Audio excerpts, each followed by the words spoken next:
Welcome back, everyone. We have legendary bass player Rudy Sarzo. How are you doing today? I am blessed. How you doing? It's really beautiful I'm sunny day, and I'm enjoying it, loving it. Yeah. right. It's amazing today.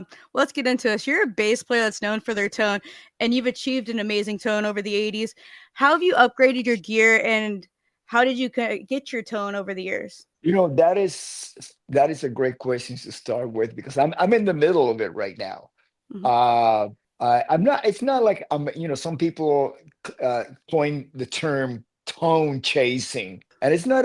I'm not chasing a tone. I'm trying to get back to the fundamentals of. Let's say I'm playing in Quiet Riot, and Quiet Riot when I joined the band was 1978, which was basically very rudimentary technology at the time.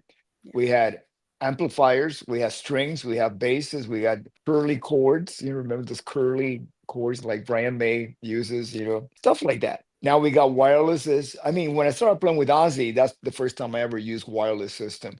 And the system was handed down from ELO. I had three systems, Schaefer Vegas, which is what at the time was the top of the line stuff. And there was compression built into it. As a matter of fact, there's a company called Solo Dallas that actually does reproduce the compression factor on those Schaefer Vega systems. And that was the first time that even though it was not a compression pedal, it was limiting and expand compression and expanding at the same time. It was like this new technology that they were using, and it really helped me to get a more constant. Mhm. When you're playing a lot of 16 notes, you want a little bit of that. Which, of course, when you're in the studio, the engineer is going to give you that. You play. I used to back in the 70s go to places like the record plant, and I would just bring my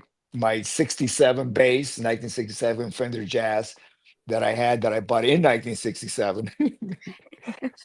Now I only have one bass for like since 1967 to when I joined Ozzy, and Sharon said, "Oh no, you can't go on the road with just one bass. Yeah, go across the street and get one." That was a music store called Nadine's across the street from where we were rehearsing at. So I walked in and looked around and say, "Oh, that bass kind of looks like a Fender." It was a Music Man.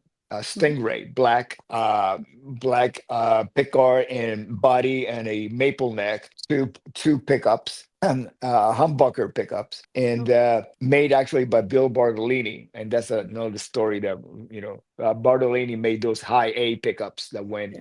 into the Music Man back in the 70s. And so it's the tones. We really didn't have a whole lot of toys to play Yeah. with, so you had to like make the best with what you got, and actually means that less stuff, less circuitry got in the way of your tone Yeah. by the time it came out of your amplifier. And nowadays, I mean, I'm not going to name names, but with Quiet Riot, we did a show with a headliner whose guitar player had two gigantic pedal boards with actual pedals. Because in the 80s, it was very popular to have like the Bradshaw system, which is Mhm. basically a pedal with switches. It was a switching system. And then you will have a rack on the side of the stage with all of the Mhm. effect racks. But no, this was actually pedals. And I'm going like, oh my God, do we really need this? Right. And why? I mean, whatever happened, just plugging in and just kicking ass. Right. And Randy, he had it pretty much under control. Mhm. He had like and it was mostly because he wanted to get a Marshall sound. And I'm talking about Randy Mhm. Rose in 1978 when I joined the band, and he had an Ampeg cabinet with six 12-inch. It was either Altec or JBLs, really high gain speakers, very bright. And what he wanted to do was get like a Marshall tone, but he could not Mhm. afford a Marshall. So he had a PV head. It wasn't even a guitar head. I don't know what it was. It was like a PV. Still, they have that rig Yeah. over at Musonia. Musonia being the school, and Mhm. that Randy's family opened up. Yeah. and you can actually see for yourself. Wait, I'm talking like about it, one of the early models of the PV amplifiers, but this That's thing never broke down. I couldn't even find a fuse in it.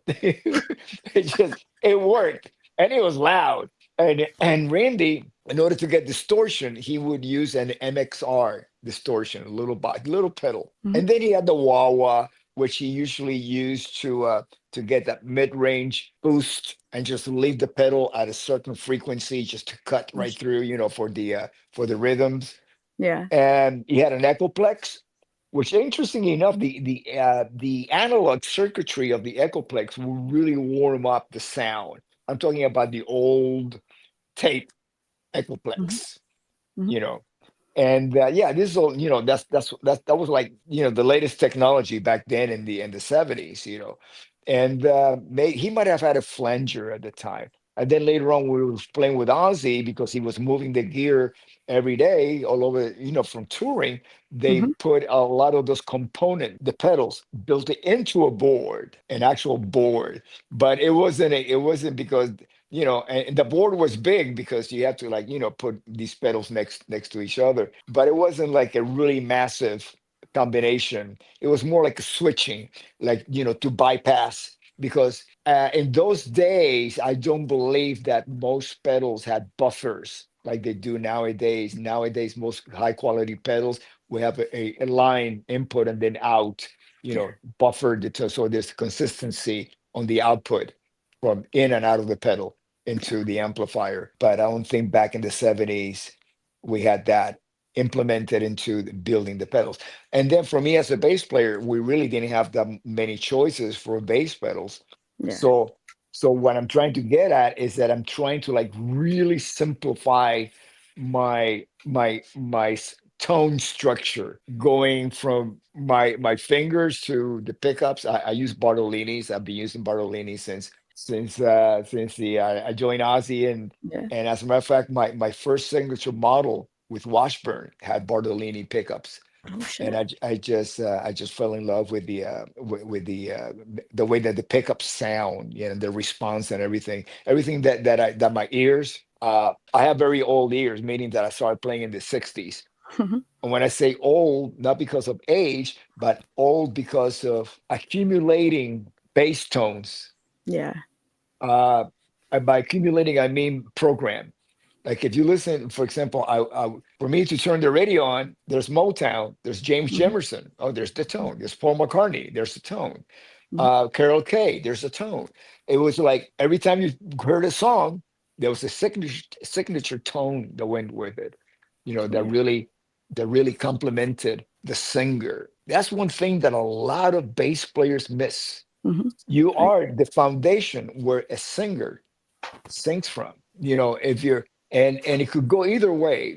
To me, one of my favorite combinations, by combination meaning singer and bass player, mhm. tone wise, is Yes, Oh because yeah. it's this the perfect representation of beauty with Joan Anderson, very angelic. Then you got Chris Squire, the Beast, Beauty and the Beast, right there, and it's like the top and the bottom, right? Crunchy, and Mhm. it's got everything, and then it's just very musical and melodic on the top. And not that Chris Squire is not musical and melodic, but it's just that he's so beastly and a very musical beast, you know Right. and a very melodic beast, which is very rare, Of course, and of course, you had guys like, bass players like John Entwistle, to me, the father of rock bass as we Mhm. speak. Because, McCartney, even though, I love Paul. To me, every Beatles song is a music lesson to me, a bass lesson. True. He was not originally a bass player. Yeah. I didn't know that actually. Oh yeah. Oh, I'll tell you what happened. Okay, the Beatles, the original bass player, Stu Sutcliffe. He quit the band, got married to a lady named Astrid, who was the photographer. You see, like, the Beatles in Hamburg photographs. She took the photo, so they became a couple and they got married. Mhm, And so the Beatles didn't have a bass player. So Paul was actually, his guitar broke, and this is in the days that they were playing at the Star Club on the Reeperbahn mhm, in Germany, in Hamburg. And So he was playing piano. His guitar broke, and he couldn't afford to fix it. I mean, these guys were all living in a little closet, sleeping in bunks, but they took that time to really become the greatest band in the world. Right. They just did not start, wasting their lives away doing that. They had a purpose. And so John Lennon didn't want to play bass. George says, "No way, I'm not gonna play bass." So Paul said, "Okay, I'll play the bass." So he went out and bought the cheapest instrument he could. Not only cheap, the cheapest left-handed bass Right. he could find, which turned out to be a Hofner, which turned out to be what a signature sound. Right. Agreed. Yeah. And it's like, if you notice, there's not a whole lot of bass players that play Hofners. I Mhm. have one. I have one because to me it's a time machine, but it's such a specific sound that unless you're playing Beatle music, it's hard to fit it in Yeah. because it will sound like it's a Hofner. It sounds just like a Hofner, and when you need that, that's the only thing that can do it for you. If you want to Right. if you want to be in a Beatle cover band, whatever, or McCartney wings, you have to have a Hofner. And I think everybody should have a Hofner anyways. It's just such an incredible instrument, very unique. Yeah. And so I grew up in an era like that, that tone, if you only you have to have tone. As a matter of fact, Yeah. it's no producer will hire a musician unless they had their sound together. Yeah. Most of the records that we heard in the 60s on top 40, because for every Beatles song there were 10 songs by solo artists. Right. Dionne Warwick, Johnny Cash, you name it. Paul Anka, everybody. I'm not going to sit here and trying to think of the top 100 on Billboard in 1966. But it was very dominated by solo artists. And Hmm. if you're a solo artist, you're going to walk into a studio. There's a producer hired by the record company that Hmm. already record. Well, you're either going to do the session live with the band, or you're going to walk in and everything's recorded already and you just Yeah. sing, and then you do your take and get out. That's true. you know That's that's very true. yeah, And so most of those musicians, I would say every one of those musicians had a certain quality, that's why they were hired to be yeah. there, the sound. And when you talking about sound and you wanting to be like simplified, do you still keep it very simple, especially playing live with your gear? Yeah, I've been keeping it very, very simple. But now, beginning this year, I'm going to add on in ears, because here's my situation. If I was a bass player that would stand, or if I was in a band, because I've had that situation that in certain bands I have to be very static, not move around because it's not metal or it's not Quiet Riot, let's say. Or like when I play with Ozzy. Sharon, asked me not to go across the stage and do certain things, just be in the spot. Okay. I got it. I understood. But, so I'm just telling you, letting you know the difference between that or me in Quiet Riot, that I like to use the whole stage like I've had Nice. since I've been in the band. It's my home. This is what I do. Pretty much. And once I do that, I lose the sound. Oh shit. If I go over to Alex as our guitar player side of the stage, I can't unless it's coming from sometimes the PA, the arrays of the Mhm. speakers are in a position that I can actually hear it from there or feel it from the subs, Yeah. on the PA system. Otherwise, I'm lost. I'm lost. I can't hear myself. There's no reference. So I'm going to be adding back to in ears. So whenever I move around the stage, I'm still going to have a constant be able to hear myself. Nice. And Yeah. we always know that you were in Ozzy's band. So you didn't weren't on any of the records, but you're on two of the live records. Did you switch up any of the bass lines like that Bob Daisley wrote live to fit your playing? I've never done anything trying to fit my playing, especially at the very beginning, because when one of the things that they need is to play it like the record. Especially at the very beginning of any artist. Ozzy had just released records, right? Let's say the first tour that I did with Ozzy was for Blizzard of Oz. We were doing two songs from Diary, but Diary of Madman was not released yet. But because it's very hard to headline on with your first album, because let's say it's 40 minutes, where a headlining set is at least 75 minutes. So Yeah, what are you gonna do? What are you gonna play for the rest of that time? So you gotta start pulling stuff that the audience might be familiar with, like we used to do Black Sabbath songs, of course. add them on to the end of the set. Maybe some drum solos, the guitar solo from Randy, drum solo from Tommy Aldridge, to to extend the set. And then we added two songs from Diary, and there were such great songs that it didn't matter that nobody had heard them before, because I would say on I think that on that first album, people just came out initially because it's Ozzy from Black Sabbath, and then when they heard Randy, they kept coming back, Of course. and they got familiar with material later on, and they went out and bought the record after they heard the band play live, because they like what they heard, which is basically that's the reason for going on tour traditionally back in the day, to promote the album. Pretty You're much. there, you're basically a door-to-door salesperson. Right. Hello, here's the song we recorded. I know you haven't heard them yet, because maybe you heard one song on the radio if you're lucky. A lot of places were not playing Crazy Train yet. And then, Right. of course, after, and back in the day, it was all about requests. Right. People calling in and said, can you play this song? There was no streaming media or Spotify or YouTube or anything like that, like we have today. You had to actually call the station and request the song, and that's how it got added to the playlist. And what we were talking about, We were talking about if you change any of the bass lines, like to make yeah. them Oh, fit yeah. your Okay. play. No. No. Okay. This is what happened. I joined the band. We didn't have a whole bunch of time for pre-production. So the day that I joined the band, we basically, maybe a couple of days later, we left LA, and we went to the first gig, the venue. We happened to be in San Bernardino. That's where they had the county fair, Mhm. uh, a pavilion, and it was like a small arena, perfect size to begin with. And we did our pre-production for the tour there. So we were moving around a lot. I did not have a whole access to, like nowadays. We didn't even have a Walkman yet. This is 1981. That's You know, crazy. yeah, I remember Randy. I mean, Walkman available that I could go in and buy one, and or afford to buy one. You know, and so Randy taught me a lot of the bass line, Oh shit. because we had to get it done immediately.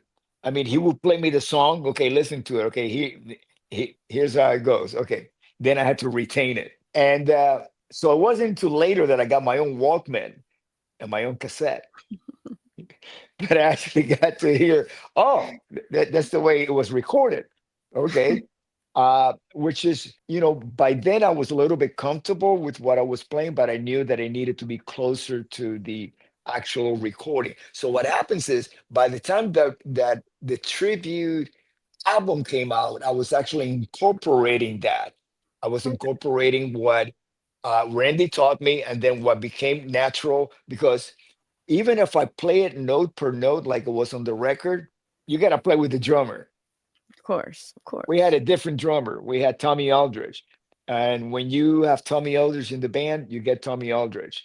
So he played very different. He feels things like Tommy Aldridge. It's not like, he's got this very unique, unique and wonderful at the same time Yeah. style and choice of what he's going to play. He's very emotional, and he drives the band. He leans forward when he plays. And that came from him playing a lot of shuffles Mhm. with Black Oak, Arkansas, and Pat Travers, and even Gary Moore. He Yeah. was known for, it was one element that, if you listen to the studio recordings of Blizzard and Diary, Mhm. they're very much on the beat, Mhm. right? And then if you listen to us live, it leans forward like that. Van Yeah. Halen, the brothers had that. Yeah. Eddie and Alex, they lean forward, which works great live, because it creates this certain excitement out of it, because you're not rushing, you're just playing in front of the beat. There's three ways to play: in front of the beat, on the beat, behind Mhm. the beat, Yeah. you know. And So when Tommy joined the band, all the songs just leaned forward, and it was actually very natural for Randy to play like that, Makes and that's sense. what he took advantage. Oh yeah, playing rhythm guitar especially, Mhm. and with me, I just went along with everybody because Right. see, Randy, one of the biggest difference between Randy and me, career wise, was he did not grow up playing top 40. Yeah. He was born into music professor's family, his mom and dad. They built a music school, Musonian, and ever since he was a child, a little kid, that's what Randy did. He That's played great. he played music. That's all he did. So, and then he started teaching, which means that he had time for Quiet Riot. Quiet Riot was not a top 40 band, Yeah. but before I joined Quiet Riot, I had about 10 years under my belt. I joined in 1978 playing covers. So, which means that I'm very adaptable. When you play in a cover band, you're trying to cop everybody else's feel Hmm. to do it correctly, especially if dancing is involved, Right. because you gotta get whatever element that moves people to dance happens to be on a particular record. Hmm. You have to capture that. Otherwise, it's you're not doing your job. You're not gonna make people dance. And your band's gonna get fired, Right. especially from the rhythm section. So it was a little bit different for me, the fact that, again, when you let Randy let him go and do his thing, don't put him in a box. Right. You get a Rock and Roll Hall of Fame inductee like True. he is today. In my case, I am a very adaptable musician. Hmm. Quiet Riot is my home because it it's the biggest box. We're always going to be in a box somehow, but you just find a big box to run around in, and that's my home. That's Quiet Riot. And I when I agree. say Quiet Riot, I'm talking about the band in 1978 when I first joined the band, when it was all about musical integrity. Yeah. It was all about, how we're going to write this next song that we're going to get a record deal, get the record companies to sign us. We never talked about politics or religion, who's going out with who. That was no time for that. Right. It was only time for music, Right. and that's how it is today. Agreed. It's all Um, about the music. Yeah. and this is a newer lineup because, of course, the two original members are gone, Kevin and Frankie. Mhm, Did you mhm. make this where it kind of had that same approach, this lineup with Johnny Kelly and all them? No, I mean, it was a very organic process. I'm the new old guy in the band, and I say new because I'm the latest addition to the band, Yeah. even though I first joined in 1978. Uh, but Alex has been in the band for over 20 years. Hmm. He's officially the third Quiet Riot guitar player. Jizzy has been for over 10 years now, with one little departure in the middle. And Johnny, when Frankie could not tour anymore due to his chemo, Hmm. he asked Johnny to come in. So he's been there for a while. I've been in the band for over 3 years now.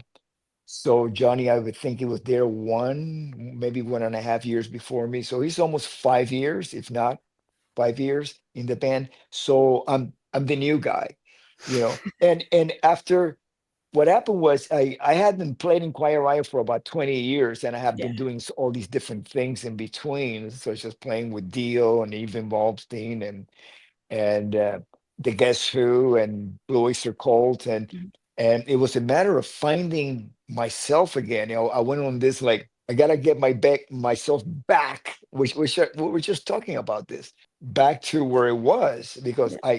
I knew that that's what the band needed to be. The band needed to go back home to itself, Yeah. Agreed. back to what Quiet Riot is all about, in every single aspect of the band, and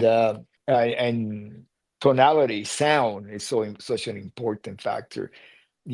Uh, Yeah. so I had to do my part. There's times when, because we use a lot of rental backline, Mhm. and with that, sometimes is the drum kit of choice for Quiet Riot is definitely Ludwig. Makes So sense. when a Ludwig kit shows up, I'm very happy, Mhm.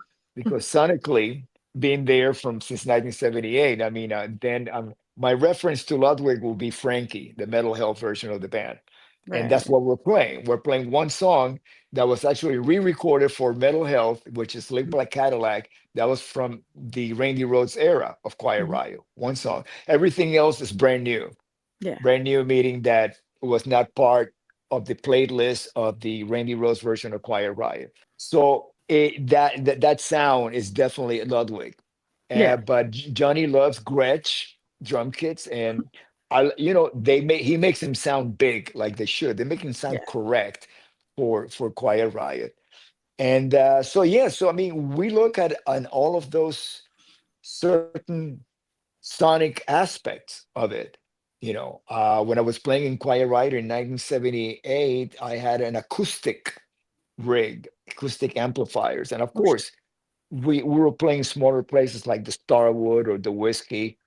Once we started playing arena, I started using a mini PA system from Peavey that I Nice. designed. Yeah, nice, nice, nice for a bass player, but not for everybody else. Right. Sounds very So interesting lineup. yeah, it was. I mean, we had crowdsourcing. It was in the crazy days. If you had, now you have technology at your disposal, and it's like, okay, guitar players, they have like all these pedals, and what do I have? Oh, I can get like a triamp. Right. For the highs, the mids, and the lows, different cabs and different power amps and crossovers, and oh yeah, it got crazy. Nowadays, I just use, basically, if you see me on stage with three SVT Mm. stacks, Yeah. A10s and the head. I'm Yeah. just using one. Oh shit. That's all That's I interesting. yeah, yeah, that's all I need. And now that I'm going to start using the in-ears, I Yeah. use the ultimate ears. They're just That like the makes sense. A best. lot of people love those. I love those. I mean, I can't use anything else, for playing on stage. It's, it has to be Of quality course. sound, Of and course. so uh, it's very important, the signal that you send out to your DI, because Yeah. basically you're going to be getting a lot of that. We're doing a lot of shows where younger engineers, which, whether it's a Mhm. monitor engineer or front of the house, they rather just get the DI feed than a microphone. That's crazy. So you gotta be prepared for that. So right now, because of my in-ears, I am really, really, I can set up my rig at home. I can, Yeah. I got room to set up my SVT 8x10s, and the head. I have one of the 50th anniversary Ampeg heads with the twin preamps. Yeah. The what is it? It's the 72 and the 76, or is 69 and 76, one of those. Anyways, it's got two different preamps. So I've been testing a lot of different things. So what I'm doing is I'm going to keep that separate Hmm. for stage sound, and just let the guys let because Alex wants to be able to hear some bass on stage, and I thought I'm going to be using in-ears. I Of don't course. care. So I tell Alex, you just get whatever volume you want, and I'm independent from that. So Right. I've been using the SVT DI. Yeah. It's an SGI. It's a little pedal Hmm. that sounds just like an Ampeg SVT. That's Because crazy. because if I'm going to plug it into an SVT, I want my ears to sound like that. Also, I'm looking True. into depending on the volume that the guys choose to have the amp on stage, Hmm. so they can hear me play as a monitor, to monitor when I'm Yeah. actually playing. Of course. Uh, I can actually use, and this is what I'm, because we're not performing until next month, so I Hmm. got a lot of time to do research and tweak everything before we actually do our first gig. Rupert Neve Designs makes this DI Hmm. that has a very unique feature to it. Is that you can actually, out of this DI, you can, let's say you plug into the front of your amplifier, let's say an SVT, and then you take the speaker, out of your head Yeah. that will go into the speaker, but you go into the front of the DI. And then out of the DI in the back, you go, or actually of the through, you go back into the speaker. Nice. So That's it's crazy. so your DI is gonna sound just like what the out of the power amp into the speaker sounds like. That's pretty crazy. I'm not gonna lie. Yeah, yeah. So I'm gonna be playing around with that, and then I'm gonna use just a compressor. I have so many compressors, and I always keep going back to the Boss. That The makes sense. That's Boss, a good one. yes, it's a little green compressor. That's a good. I tested with my in-ears. It does something to their harmonics that it just like brings them right out. It's like instead of like muffling them, Yeah. it's like a shine. It's like a sparkle. It's incredible. Yeah, I That's love it. that, Yeah, that's yeah. crazy. So I've been practicing with my in-ears, just going in straight into the SVT pedal Yeah. with my compressor, Mhm. which, see, the compressor takes the place of the compression that I was getting from the Schaefer Vega wireless. Yeah. So I'm used to that compression, right Of there, course. live. Yeah. Uh, Even though the Schaefer did not give me the harmonic sizzle Mhm. that this one does, the Boss does. But that's where, for me, it comes from. I mean, if you hear me play on the tribute album or the Speak of the Devil, the Ozzy, Yeah. The live ones. Black Yeah. Sabbath, yeah, yeah, re-recording. That's what I'm playing through. You know, That's crazy.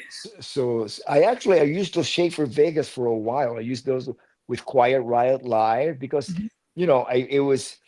I made the transition from Ozzy to back to Quiet Riot, the Mental Health version, in within days. So Yeah. I just kept moving. Whatever gear I was using was the same gear with Ozzy and Quiet Riot, especially at the very beginning. And I gotta ask though, because I read that yeah, you're on tour at that time, but you're also recording for the mental health. How did you juggle that? That sounds insane. yeah. It was very, very simple. I happened to be in LA right before I flew out to New York to record the Speak of the Devil live at the Ritz 2 nights. Mhm. When you hear the band playing, that's all live. Yeah. And if anybody out there that wants to like validate that, there's plenty of board tapes from that night of the band playing live. They can A/B hear what Tommy and Brad and me are playing, and against the final, the Yeah. final product. It's the same thing. As a matter of fact, I left the band like with Yeah. a couple of days later. So that was it. It was not me going back to replay on anything. So Yeah. uh so uh so I get a call from Kevin, and he says, "Hey, Roots, we're in the studio. There's a possible record deal." The band was called Dubrow at the time. It was not Quiet Riot. And Yeah. how would you like to come down and play on Thunderbird? Now, I had moved in with Kevin about 8 months before I joined Ozzy, and Mhm. I was playing in Dubrow. So I was very familiar with a lot of these songs that actually wound up on the Mental Health record because they were Dubrow songs, except for Slick Black Cadillac, as far as Yeah. the Quiet Riot catalog goes. And so I said, yeah, I'll come right down. So I went to the studio, and there's Frankie Banali, who my history with him went back 10 years. We Yeah. started playing together in 1972, and we met on my birthday, November 18th, 1972. And then when disco came in really heavy in the South Florida area, we moved to the Chicago area, and we got some money together playing in the top 40 circuit and moved to LA in 1977. Then we ran out of money, went our separate ways, Yeah. and I came back in 1978, and that's when I joined Quiet Riot. So from 72 to 82, September, we finally are in the studio, Frankie and me, making, recording a song. And when Randy passed away in March of that year, March 19th, I had lost the joy of making music. It was incredibly traumatic experience. And to actually be in a room with musicians that I had been on the journey of trying to make it, trying to get that record deal, the struggle of the all of the heartbreaks of getting rejected by labels and so on. These are the guys that I went through that with. And Carlos Cavasso, I had never met him before, and he had just joined Dubrow. So, but I knew of him because of his band Snow. They used to play the same circuit as Dubrow. And but going back to Frankie, and I had a history with Frankie and Kevin. So when Randy died, that quiet riot consciousness. What I by that I mean that consciousness of being in a band that is on a journey. Mhm. Our journey with Quiet Riot did not come to fruition until Mental Health. But Yeah. with Randy, having been in Ozzy and him recommended me to join the band, I am again on, playing in a band, at least with one person that I can relate to us getting started.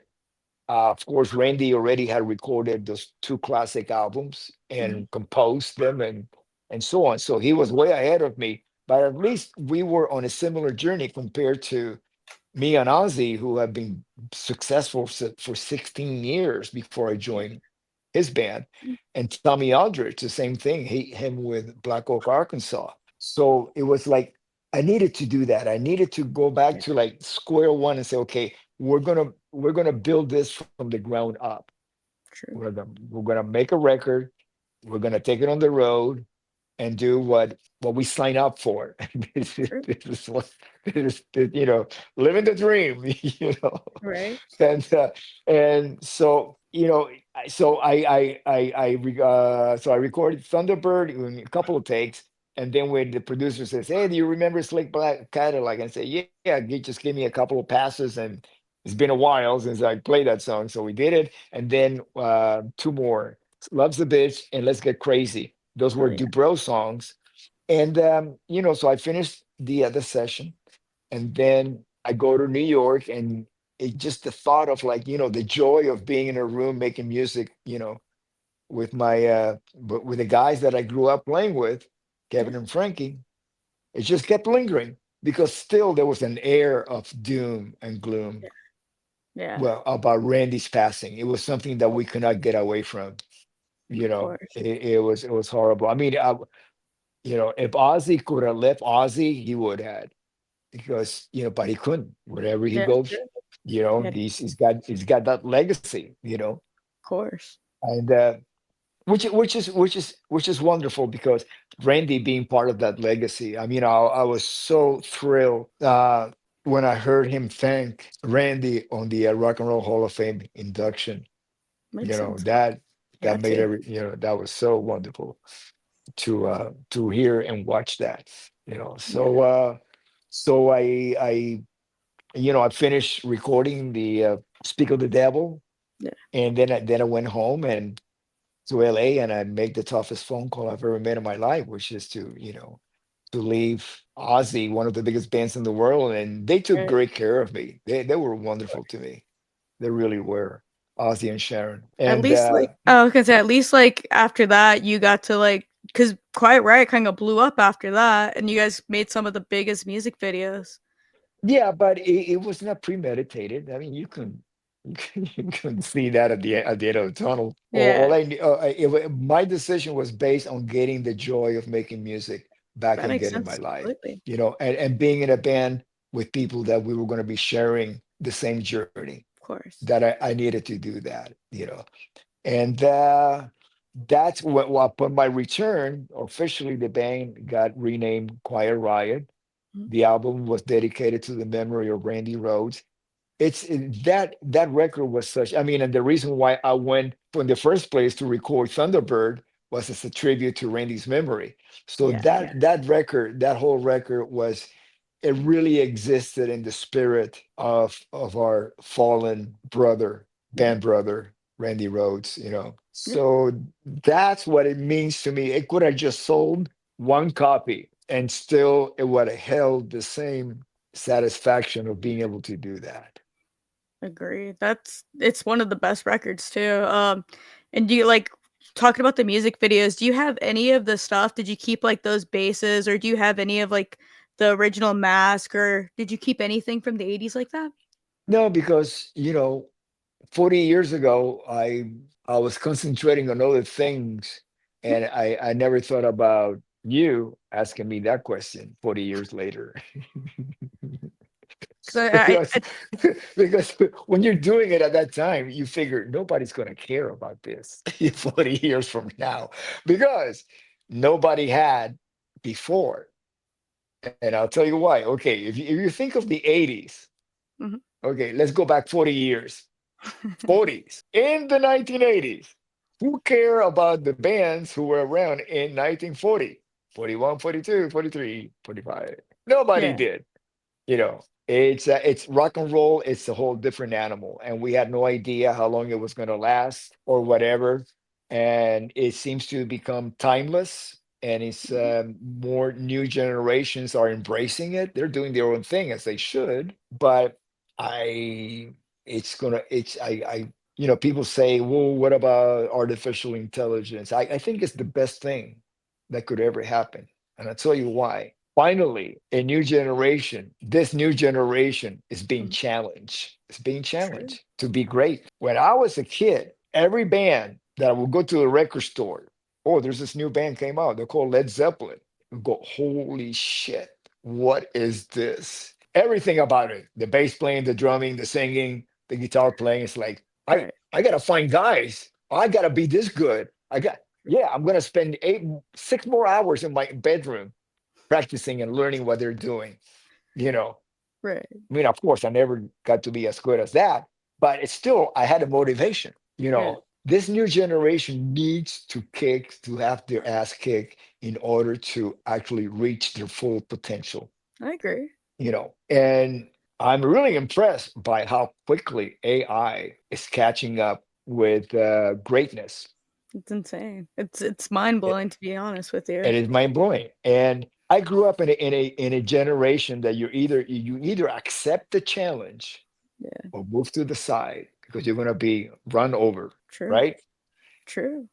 All the way. And it is up to this generation to take the challenge of robots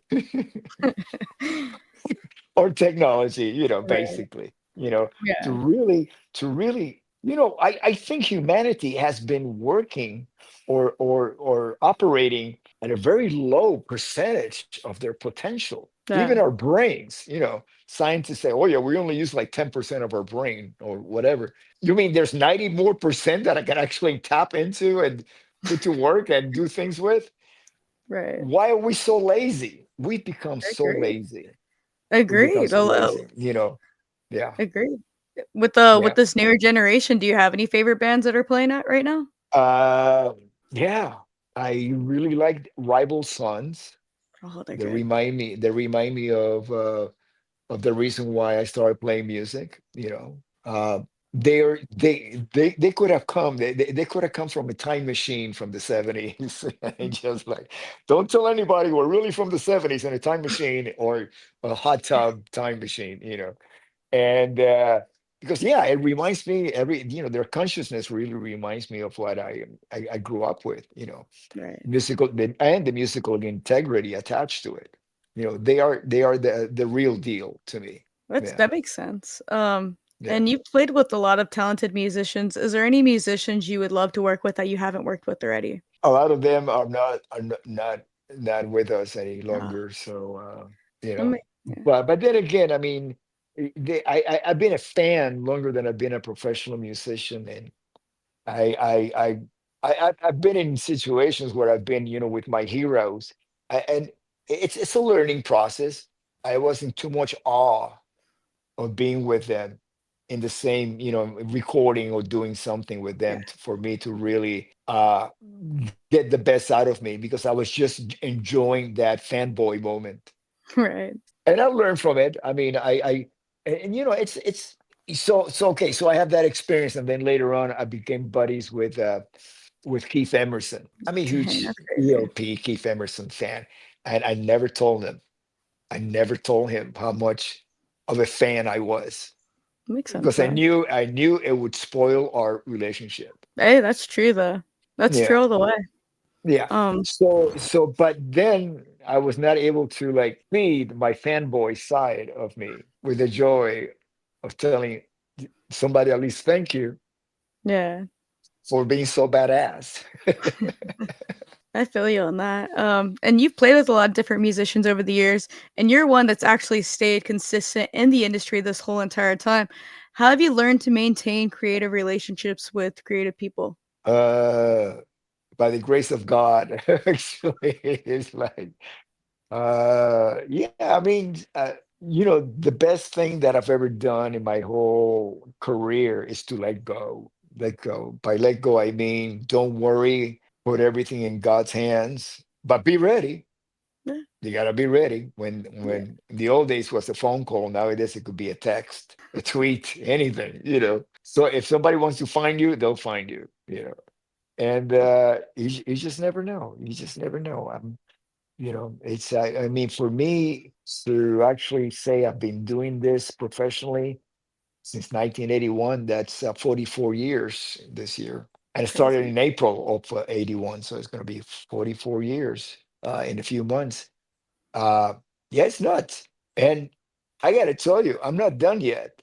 Of course you're I, not. I got, I got, I'm just getting started because I'm just like, wait a minute. There's so many more things that I want to accomplish, in with music because I've actually, back down again to the focus of everything that my attention is going to be. Of course. And it's of course I got my family, I got my faith, Mhm. the fundamentals. But as far as my career goes, music, that's all. I used to have a little bit of other interests, but then again, I've gone back to square one.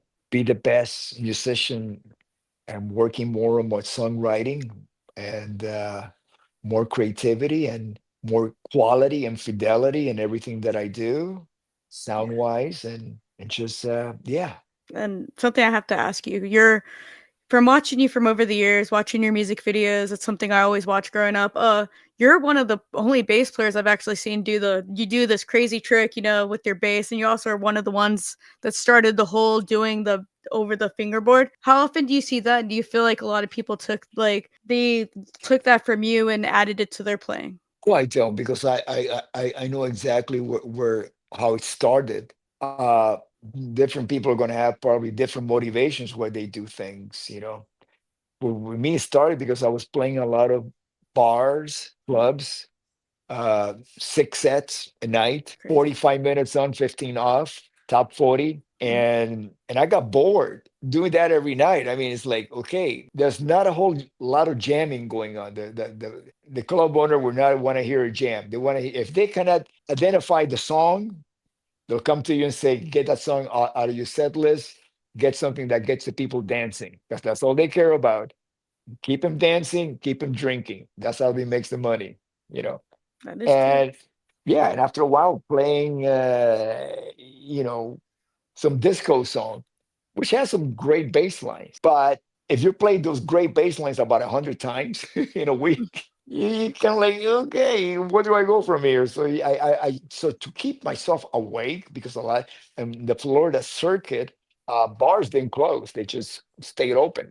So you'd be like playing, and you see the sun rising through the doors, Right. of the club.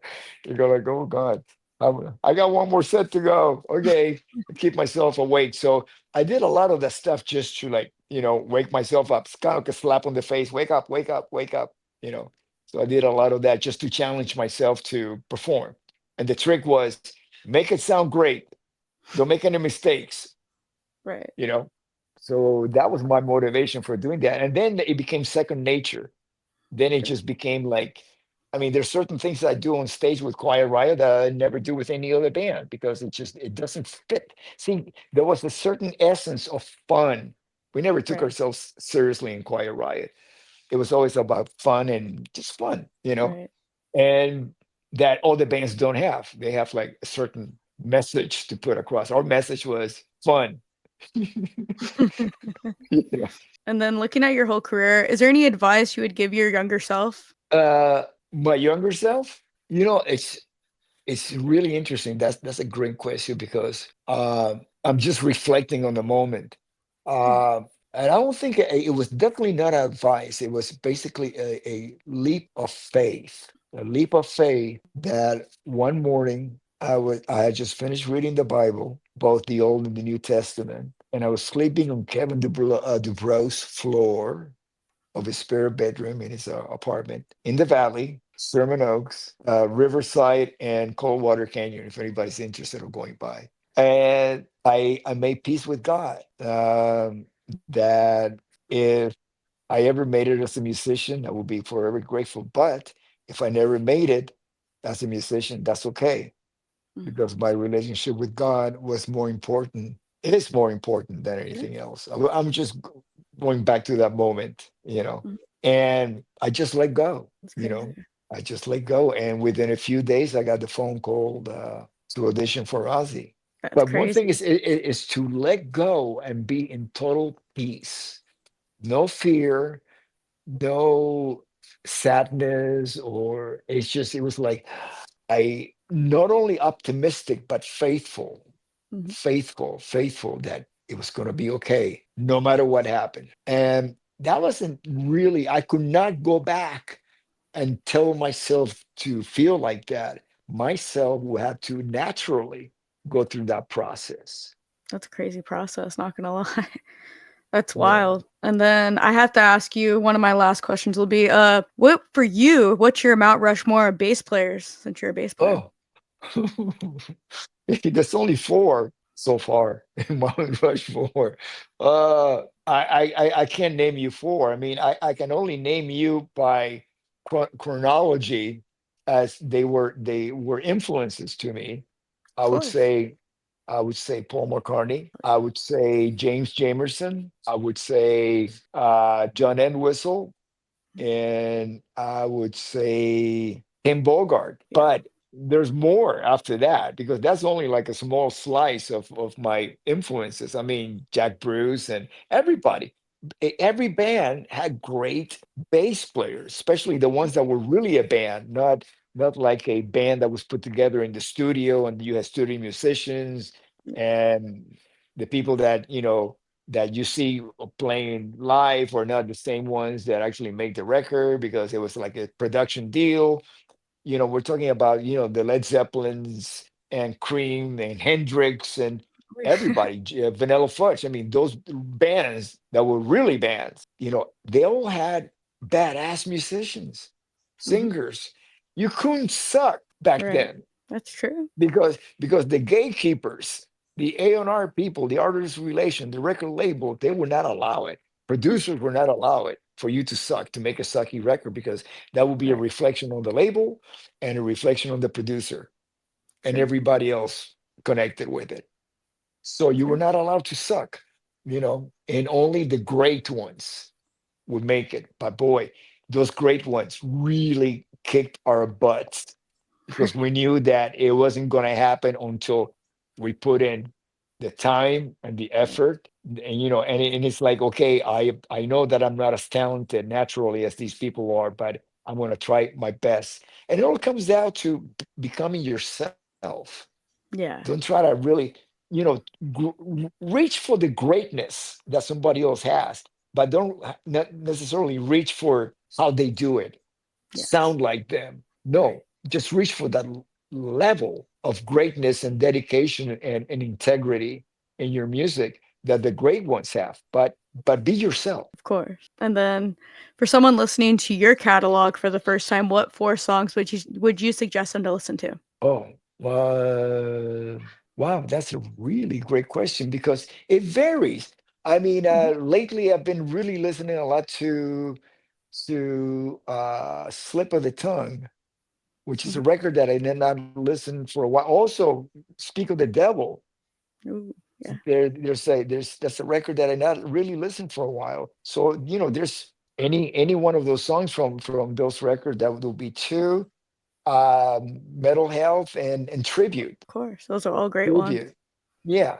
Uh, because, Tribute is really a representation of what the band sounded like at that time. Mhm. It was a progression for Randy performing those songs from the studio version to the live version of the band, even though he had almost a year more of playing and touring after that. Those recordings were made live, but still you can capture the essence of the passion of Randy's playing on those records, on that Of record. course. And then where can everyone keep up with you and like for tour dates and buy records of yours and stuff? Yeah, we don't post all our tour dates. I mean, right now we got a hefty amount of tour dates for next year. But what Mhm. happens is a lot of the shows, the same promoter will have like a string of shows coming. So he doesn't like to mention the promoter shows in Yeah, advance.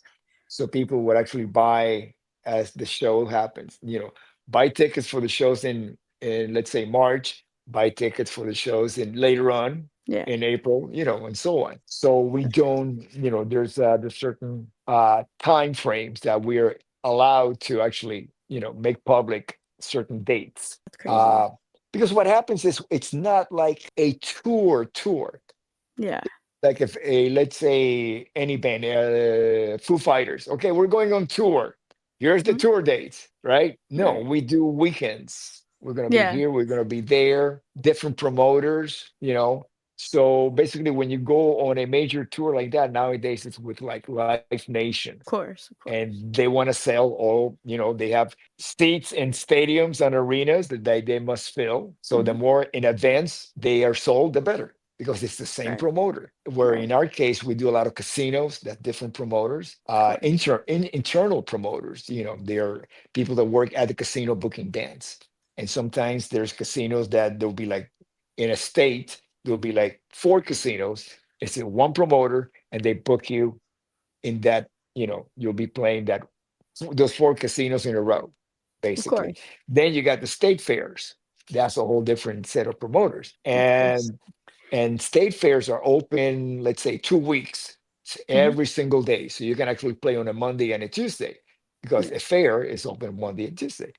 And so, there's so many variables. And then the shows that you're not the headliner is the one who has the first mm, right of releasing the tour dates. okay, yeah, true. So that's why not all of our shows are posted That in makes advance. sense. Yeah. That makes sense. Well, I'd like to thank you for taking the time and telling me your story and being on the show and all that stuff. I Oh, appreciate thank it. you so much. Thank you so much. Looking forward to sharing our conversation with your followers and my followers.